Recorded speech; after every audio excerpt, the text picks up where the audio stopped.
Obrigado, pastor Glênio. Boa noite, igreja. É um privilégio estar aqui,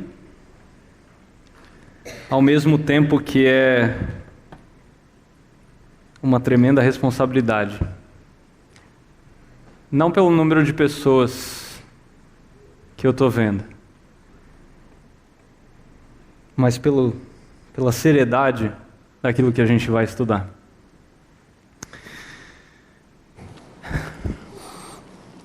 Eu sou uma pessoa apaixonada por esportes. Para mim é impressionante ver o nível que o esporte profissional atingiu. Jogadores que saltam ou que correm uma enormidade, ou que têm uma potência nos braços, nas pernas, que eu e você talvez jamais sonharíamos em ter. Ou aqueles atletas de esportes radicais que fazem manobras que a gente fica se perguntando como isso é fisicamente possível. Manobras que tiram o nosso fôlego. Dentre os vários esportes, um dos meus favoritos é assistir basquete. Anos atrás eu estava assistindo um jogo no dia 25 de dezembro, quando um jogador, depois de ter ganhado, estava concedendo a entrevista ainda na quadra para uma repórter. E a repórter, sendo politicamente correta, ela evitava e não usava a palavra Natal em inglês. Ela usava um termo que seria mais ou menos festividades ou festas final de ano, né? E ela perguntou e tentou insistir, induzir o jogador a responder como é que você vai curtir a vitória do dia de hoje, né? A conquista. Você vai chegar em casa e vai abrir os presentes, vai beber, né? Vai curtir bastante. E a resposta daquele jogador para mim foi fantástica. Ele falou que ele não via a hora de chegar em casa, estar com a sua família, sua esposa, seus filhos, e celebrar o nascimento de Jesus com eles, porque isso era a maior alegria naquele dia. A repórter ficou visivelmente incomodada e ela abruptamente encerrou a entrevista. Esse é só um pequeno exemplo de como o mundo enxerga e lida com a fé cristã hoje. O politicamente correto, ele quer dominar a nossa sociedade, abafar a ideia cristã do viver o Evangelho, ou viver Cristo 24 horas por dia e 7 dias da semana. E o pior é que essa ideia de cada um tem a sua verdade, a sua perspectiva do Evangelho, está dentro de muitas igrejas cristãs hoje. O apóstolo Paulo mostra que esse entendimento distorcido do Evangelho estava presente na igreja da Galácia, e ele decide encorajar os irmãos daquela região no final da sua carta, e ele vai nos exortar a olhar para o milagre da cruz que ele realizou em nós. Porque a morte do nosso pecado em e com Cristo, ela abre espaço para uma nova vida, como nós cantamos hoje. Uma nova esperança, e é nisso que nos gloriamos. Mesmo que o mundo vire as costas para você e para mim, querendo ser politicamente correto, contra o Evangelho da graça, nós devemos ir em direção ao mundo com o Evangelho da cruz de Jesus e da graça de Deus.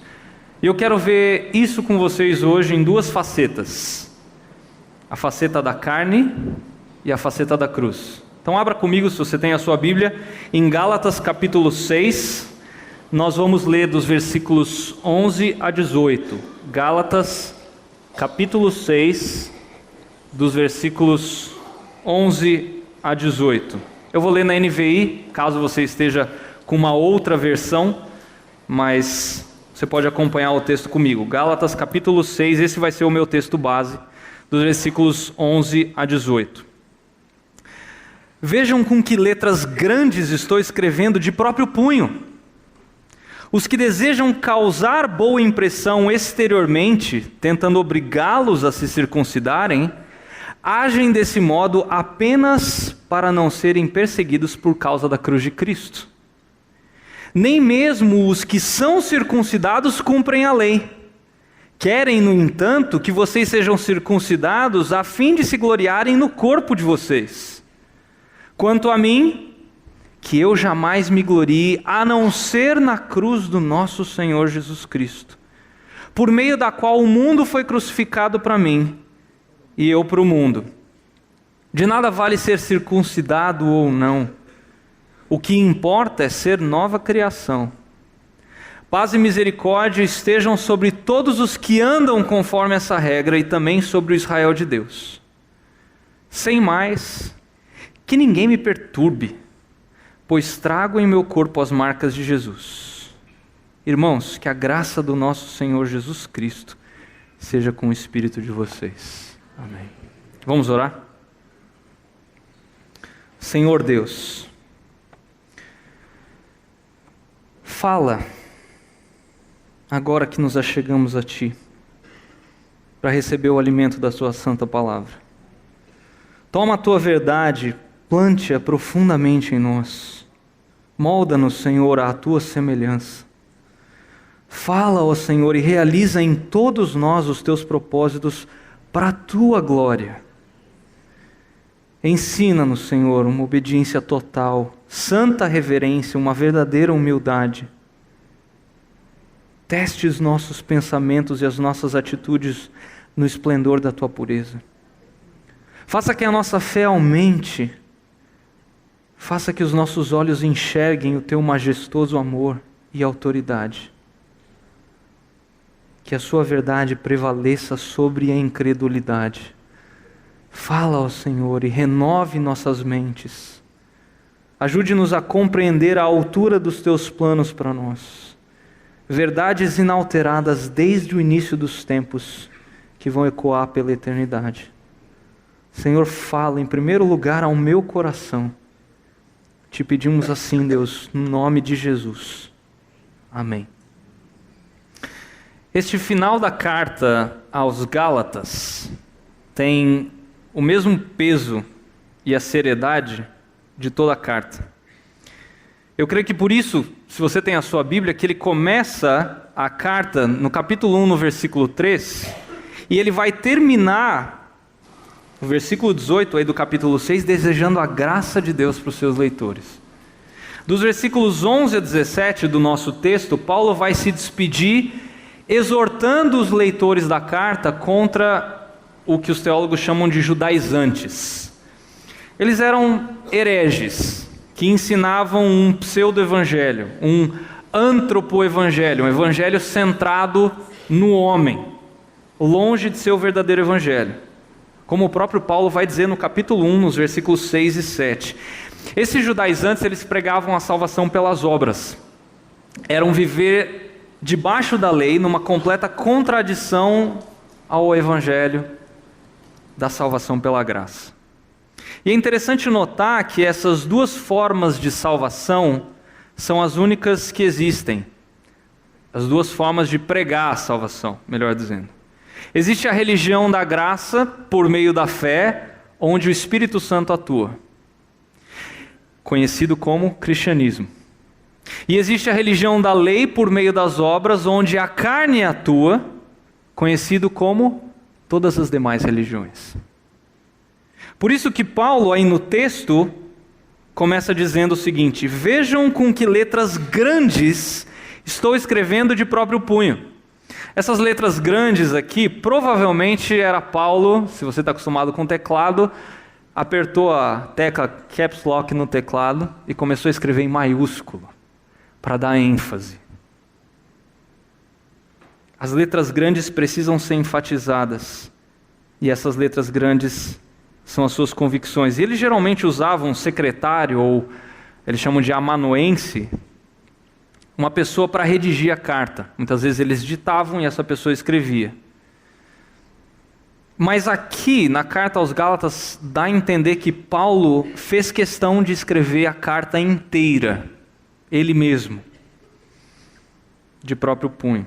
Então, depois de condenar no resto da carta, se você pegar os capítulos 1, 2, 3, 4 e 5, você vai ver que Paulo condena os falsos ensinamentos dos judaizantes. Paulo agora vai expor os motivos dele, que eu chamei aqui de as facetas da carne, que são 3: orgulho, covardia e hipocrisia. Eu quero olhar uma por uma com vocês. Primeiro, está no versículo 12, a parte A do versículo 12, que é o orgulho. Veja comigo o texto. Os que desejam causar boa impressão exteriormente ou na carne, tentando obrigá-los a se circuncidarem. Os judaizantes, eles eram motivados por orgulho. Eles não tinham a mínima vontade de agradar a Deus. Eles queriam impressionar os outros com um legalismo exterior ou carnal, né? E note que Jesus já havia repetidamente alertado a respeito desse tipo de atitude lá no Sermão do Monte. Em Mateus, capítulo 6, versículo 1, Jesus fala o seguinte: tenham o cuidado de não praticar as suas obras de justiça diante dos outros para serem vistos por eles. Se fizerem isso, vocês não terão nenhuma recompensa do Pai Celestial. Ou a famosa parábola do fariseu e do publicano, lá em Lucas 18, dos versículos 9 a 14. Acompanhem comigo. Lucas 18, de 9 a 14. Há alguns que confiavam em sua própria justiça e desprezavam os outros. Jesus contou essa parábola. 2 homens subiram ao templo para orar. Um era fariseu e o outro publicano. O fariseu, em pé, orava no íntimo: Deus, eu te agradeço porque não sou como os outros homens, ladrões, corruptos, adúlteros, nem mesmo como este publicano. Jejuo 2 vezes por semana e dou o dízimo de tudo quanto ganho. Mas o publicano ficou à distância. Ele nem ousava olhar para o céu, mas batendo no peito dizia: Deus, tem misericórdia de mim que sou pecador. Eu digo que este homem, e não o outro, foi para casa justificado diante de Deus, pois quem se exalta será humilhado, e quem se humilha será exaltado. Paulo também vai exortar os colossenses a esse respeito, em Colossenses 2, versículo 8. Ele diz o seguinte: tenham cuidado para que ninguém os escravize a filosofias vãs e enganosas, que se fundamentam nas tradições humanas e nos princípios elementares desse mundo, e não em Cristo. Então, além de se orgulharem pela sua religiosidade legalista, os judaizantes também, como o texto diz, obrigavam os outros a se circuncidarem, como algo necessário à salvação. E Jesus foi bem enfático quanto a esse tipo de atitude. Lá em Mateus 23, no versículo 15, ele disse o seguinte: ai de vocês, mestres da lei e fariseus, hipócritas, porque percorrem terra e mar para fazer um convertido, e quando conseguem, vocês o tornam 2 vezes mais filho do inferno do que vocês. Aqui vale o alerta para ambos os lados. Não faça discípulos seus, e sim de Cristo. Pregue e ensine o evangelho da graça. Obrigado. E você que talvez seja um discípulo de uma pessoa e não de Cristo, você tem caminhado e tem procurado se parecer só com aquela pessoa e não tem olhado para Cristo, não se engane. Porque a pessoa mais difícil de receber a Cristo é um membro de igreja que pensa ser salvo, mas nunca nasceu de novo. Essa é a pessoa mais dura que tem. Mas além do orgulho, eles eram covardes. A primeira faceta da carne, então, é o orgulho. E em segundo lugar, nós temos a covardia. A parte B do versículo 12 aí diz o seguinte: agem deste modo apenas para não serem perseguidos por causa da cruz de Cristo. Então, além de pregar um legalismo para inflar o seu ego, o legalismo é sempre antropocêntrico, sempre voltado para o homem. Os judaizantes, eles o faziam para preservar suas vidas e preservar o seu bem-estar. Note, eles faziam apenas para não serem perseguidos. Eles não tinham problema de usar o nome de Cristo, ter comunhão com os santos dentro da igreja, para benefício próprio. Mas eles não estavam dispostos a pagar o preço de serem perseguidos ao se associarem, como o texto fala, à cruz de Cristo. Isso pelo menos me faz pensar, como é que você e eu levamos a nossa vida de segunda a sexta, ou segunda a sábado? De maneira dependente ou independente da cruz de Cristo? Você, mãe, como é que você lida com a educação dos seus filhos? Você vai no automático ou buscando e dependendo de Deus em cada passo com os seus filhos? Você que é empregado, o seu patrão, ele é tratado por você com honra quando ele não está perto? Você, patrão, trata com honra o seu funcionário? Você que é concursado, você tem usado honestamente o seu tempo de trabalho? Vivemos nossa semana à nossa própria maneira e domingo a gente está aqui para receber a bênção de Deus. Ou será que diariamente nós estamos vivendo uma vida aos pés da cruz de Cristo? Ou como os reformadores falavam, coram Deo, diante da face de Deus. O historiador romano no primeiro século, chamado Tácito, ele diz que os cristãos do primeiro e do segundo século, eles eram frequentemente citados como seguidores do criminoso crucificado por Pôncio Pilatos. Diferente dos dias de hoje, onde as pessoas carregam a cruz como um adorno, a cruz não era um objeto de beleza e sim de vergonha. Ninguém carregava um crucifixo no peito ou uma tatuagem no braço. Só os piores inimigos do Estado romano eles eram crucificados. Mas o interessante é que, porque Cristo sofreu e morreu na cruz como um sacrifício completo e final, Deus transformou a expressão mais temida e horrenda na mais bela expressão de amor divino, que nós cantamos agora há pouco. A cruz sempre foi ofensiva para todas as outras religiões que pregam as obras. Como o próprio Paulo afirmou, é escândalo para os judeus e loucura para os gentios, lá em 1 Coríntios 1:23. Mas mesmo sendo uma pessoa religiosa ou não, rejeitar a cruz é rejeitar o próprio Deus. Como o próprio Paulo fala lá em Filipenses, capítulo 3, versículos 18 e 19, olha só. Pois, como já disse repetidas vezes, e agora repito com lágrimas, há muitos que vivem como inimigos da cruz de Cristo. O destino deles é a perdição, o seu Deus é o seu estômago. E eles têm orgulho do que é vergonhoso, só pensam nas coisas terrenas. O cristão, ele deve pensar nas coisas do alto. E por isso, como Jesus e Paulo afirmaram, nós seremos perseguidos. Paulo fala isso em 2 Timóteo 3, sim, e todos os que desejam ter uma vida de devoção ou viver piedosamente em Cristo Jesus sofrerão perseguições. E eu não estou falando apenas de países comunistas onde o evangelho é fechado e proibido, que você pode ser ameaçado e até morto por causa da sua fé. Mas talvez quando um professor seu, talvez ateu, tire sarro de você na frente da turma toda, por você ser cristão. Ou no trabalho, quando você é pressionado a mentir, omitir ou mesmo sonegar, e você fica naquele dilema, perco o meu emprego e agrado a Deus, ou mantenho o meu emprego e desagrado ao meu Senhor.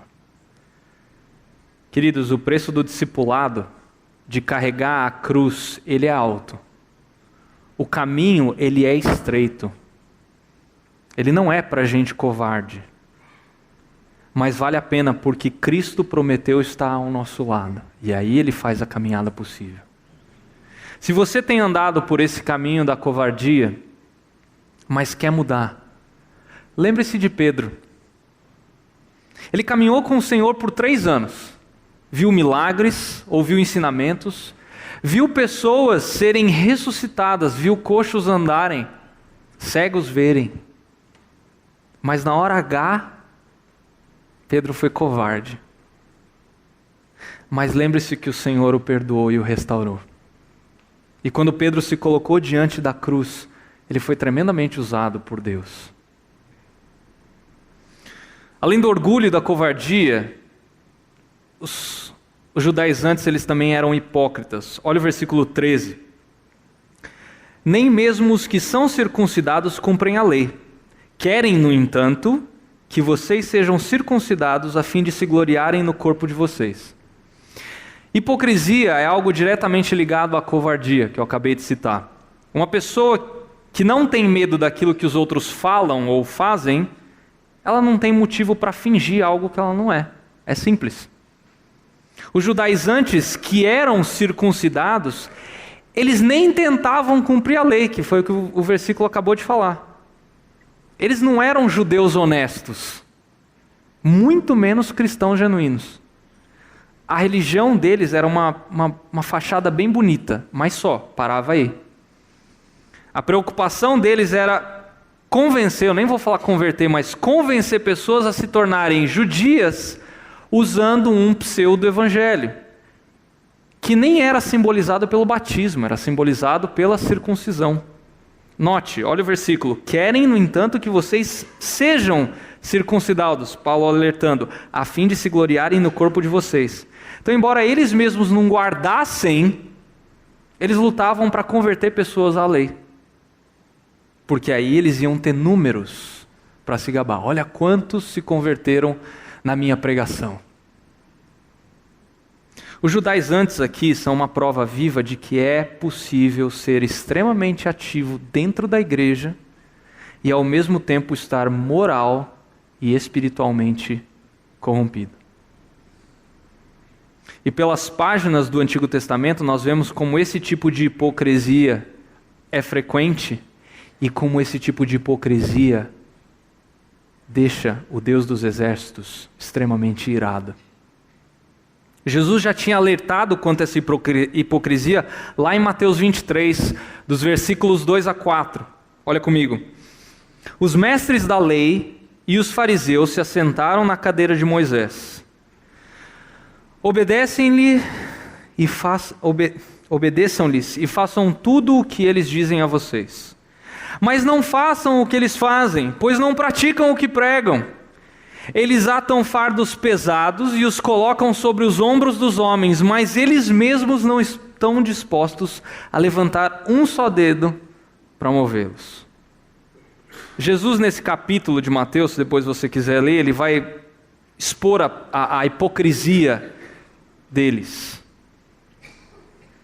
Todas essas ideias e atividades religiosas serviam para elevar e acobertar o ego desses homens. Qual que era o propósito deles? E o texto diz, a fim de se gloriarem no corpo de outras pessoas. E infelizmente, queridos, esse tipo de atitude só vai aumentar à medida que o tempo passa. Talvez você se identifique com esse tipo de hipocrisia. O famoso, faça o que eu digo, mas não faça o que eu faço. Você não tem coragem de admitir isso publicamente, mas no seu interior talvez você esteja falando, eu muitas vezes sou esse tipo de pessoa. Pode ser que já tenha virado um estilo de vida e você nem percebe mais. Talvez mostrar nas redes sociais algo que você não é apenas para ter mais seguidores, mais curtidas. Nós temos que lembrar da Torre de Babel. Lembrar o fim que aquela história levou. Aqueles homens estavam buscando a sua própria glória. Meu irmão, minha irmã, se você tem lutado com isso, em Cristo, você tem como mudar.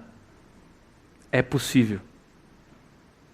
Mas por que, você pode estar se perguntando, por que Paulo é tão duro? E ele ele começa destrinchando as facetas da carne. Paulo, ele se interessa pela obra interna do Espírito na vida dos verdadeiros cristãos. Olha comigo Gálatas, 2 capítulos para trás aí, Gálatas 4:19. Ele fala assim: meus filhos, novamente eu estou sofrendo dores de parto por sua causa, até que Cristo seja formado em vocês.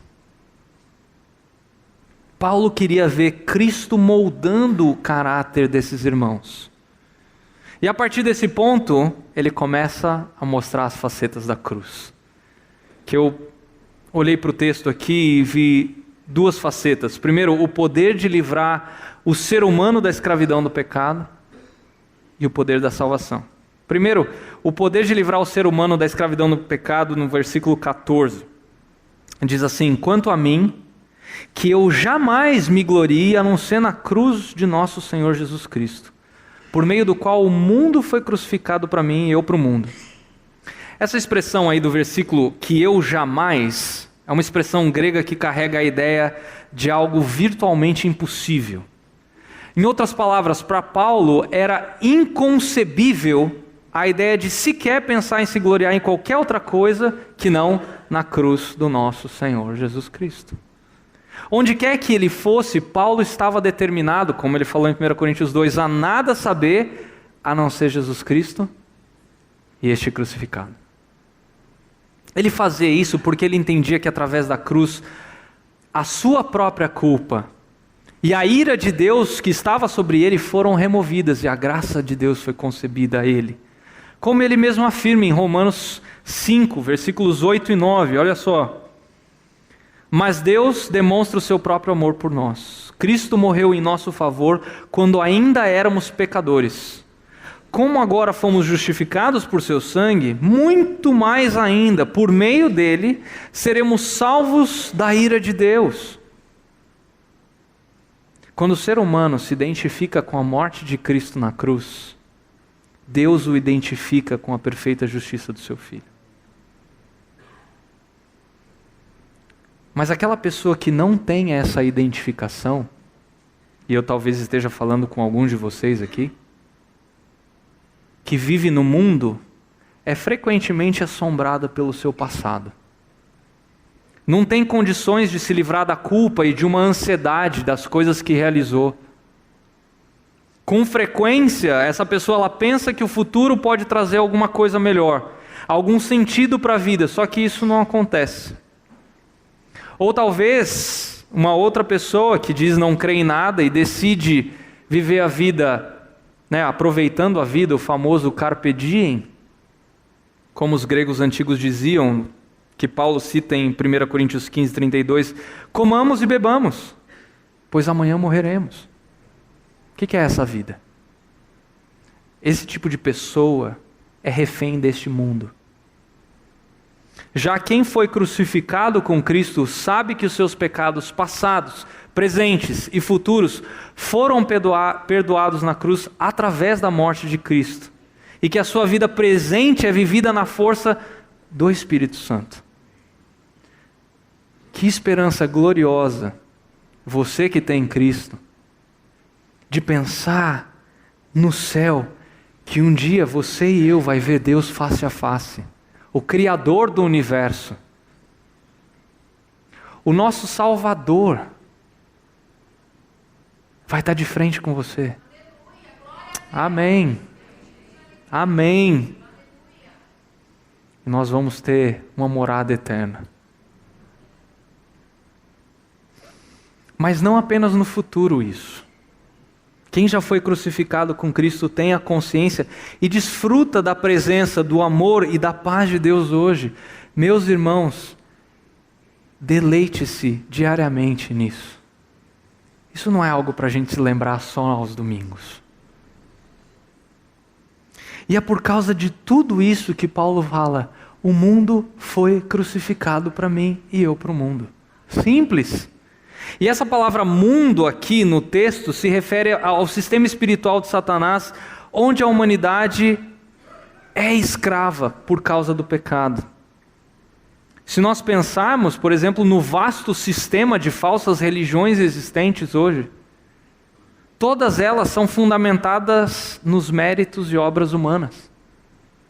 Mas como nós lemos, volta um capítulo aí, Gálatas 5:24, os que pertencem a Cristo Jesus crucificaram a carne com as suas paixões e os seus desejos.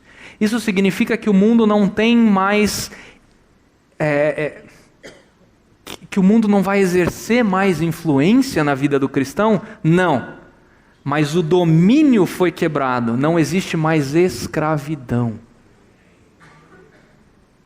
Nossa cidadania não é mais desse sistema mundano, mas é do céu. Nós estamos mortos para o mundo e vivos para Deus. Não faria sentido você voltar-se para o mundo, que agora é um cadáver, e ficar recorrendo a esse cadáver. Não faz sentido, isso é loucura.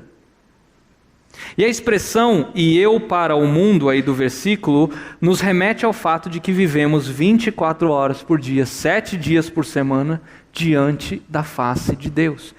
Tudo que você faz, você está diante da face de Deus. Não é só neste momento de culto aqui. Em tudo o que você faz, você e eu estamos diante da face de Deus. O que não deveria nos trazer nenhum interesse ou nenhum contentamento nas coisas do mundo. Eu sei que é um desafio. Acredite, eu estou pregando para mim. E além de livrar o ser humano da escravidão do pecado, a cruz é o poder para a salvação. Versículos 15 e 16. De nada vale ser circuncidado ou não. O que importa é ser nova criação. Paz e misericórdia estejam sobre todos os que andam conforme essa regra e também sobre o Israel de Deus. Paulo se gloria na cruz por causa do seu poder de fazer o que a carne, corrompida pelo pecado, não tem condições de fazer. Ele, como bom judeu que ele era, ele fez tudo o que ele podia fazer para agradar a Deus, mas aí no caminho de Damasco ele descobriu que tudo o que ele fazia era simplesmente perseguir a Jesus Cristo. Lá em Atos 9. E o texto fala circuncisão ou não, ou circuncisão e incircuncisão, dependendo da tradução que você tem, representam os dois sistemas religiosos no mundo. O que se apoia na carne e o que se apoia na cruz. Não se engane, não existem vários sistemas, existem dois. Um que se apoia na cruz e outro que se apoia na carne. Mas só pelo poder da cruz é que o crente pode se tornar nova criação em Jesus Cristo. O ser humano, ele precisa de uma nova vida, de um novo nascimento, como Jesus falou para Nicodemos. Ele precisa ser nova criação.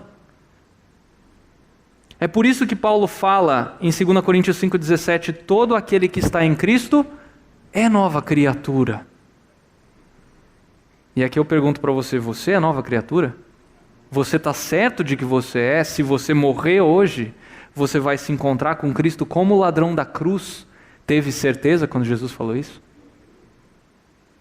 Eu creio que alguns aqui podem até não saber essa resposta, ou não estar certos dessa resposta. Eu vou mudar a pergunta, você já nasceu de novo? Você já entendeu que você, como eu, nasceu em pecado, como Davi diz no Salmo 51, versículo 5? E que esse pecado te faz separado de Deus, como diz Isaías 59, 2?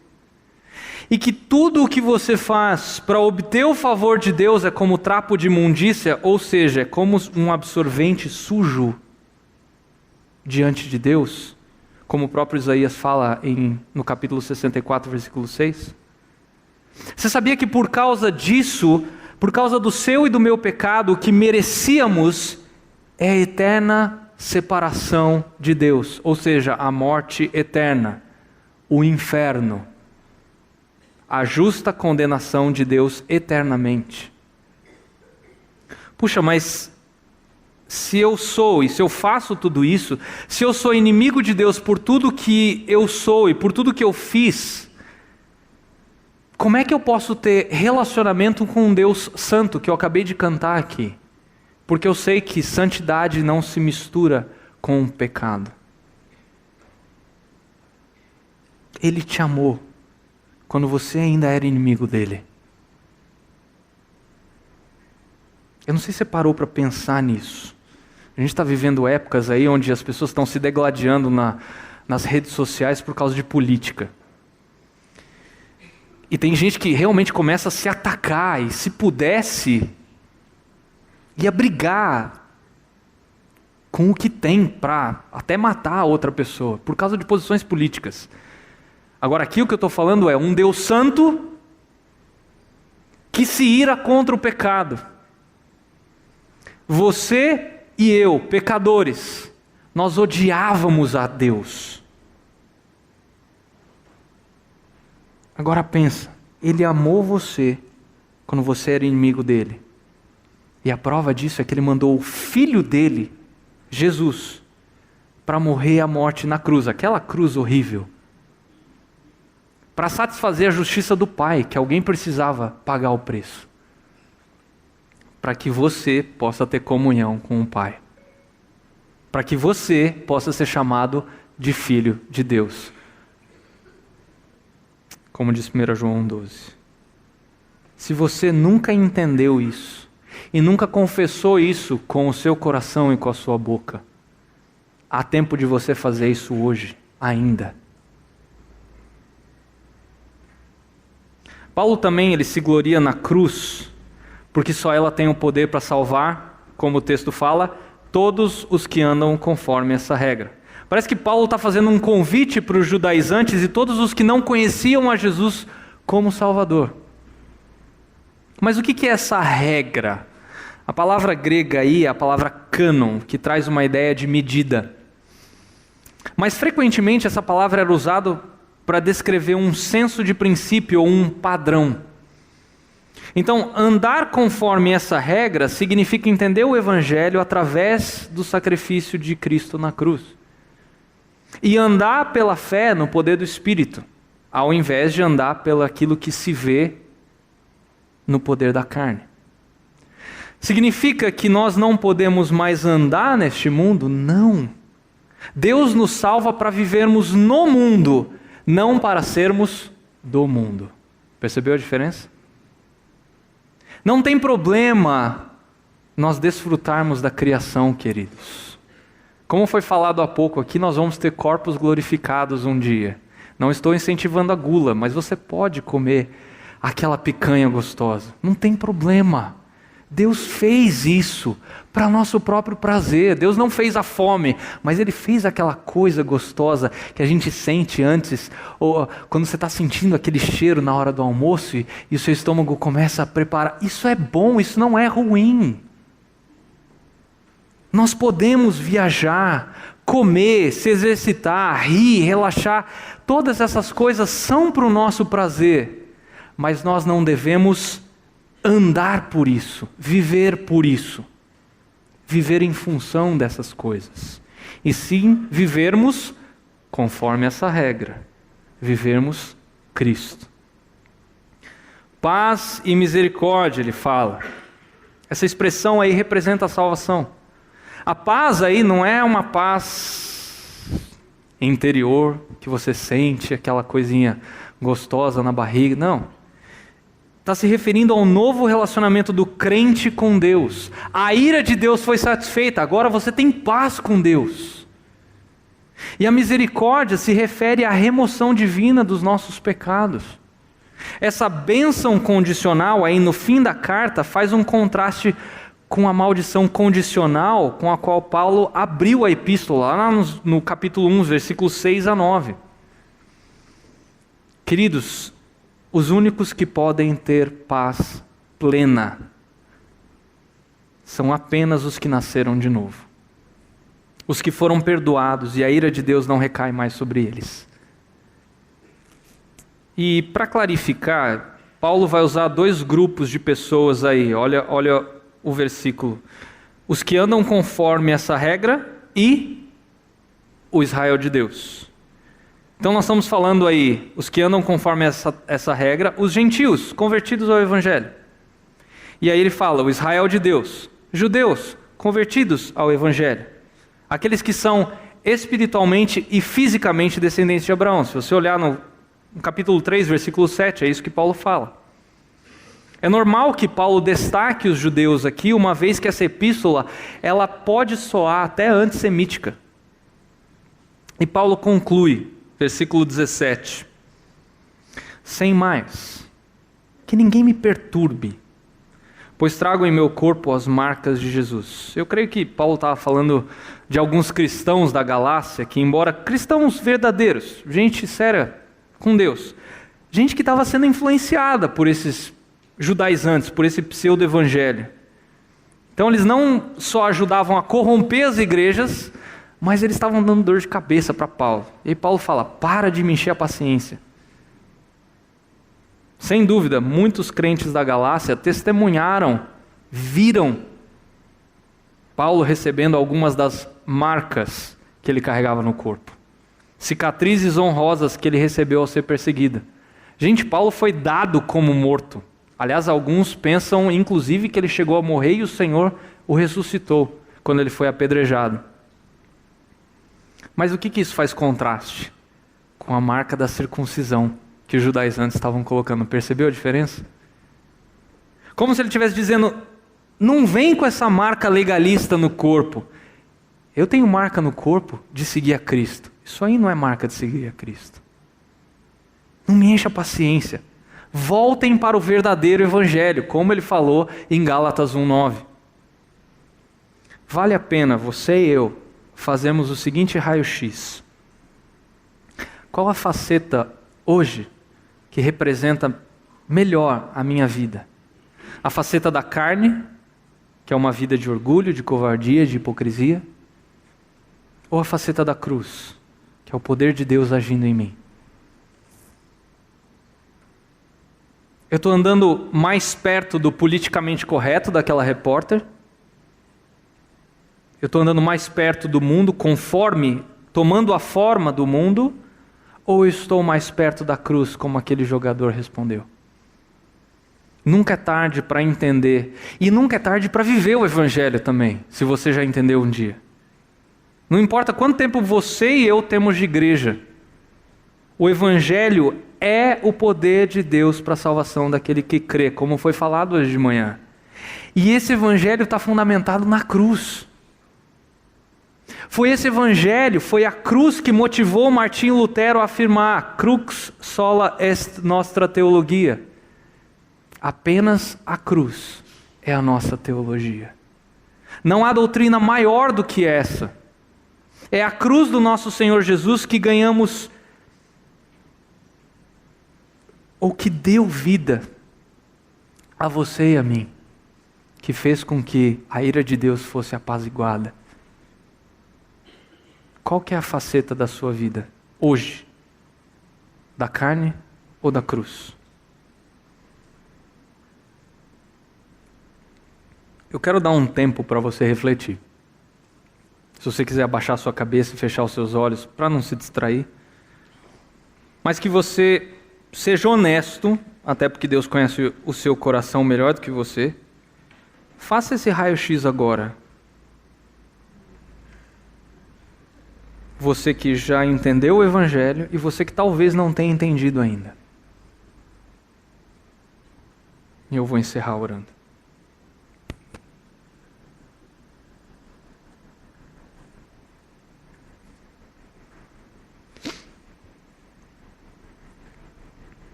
Senhor Deus, Criador dos céus e da terra, o único que é justo e bom ao mesmo tempo,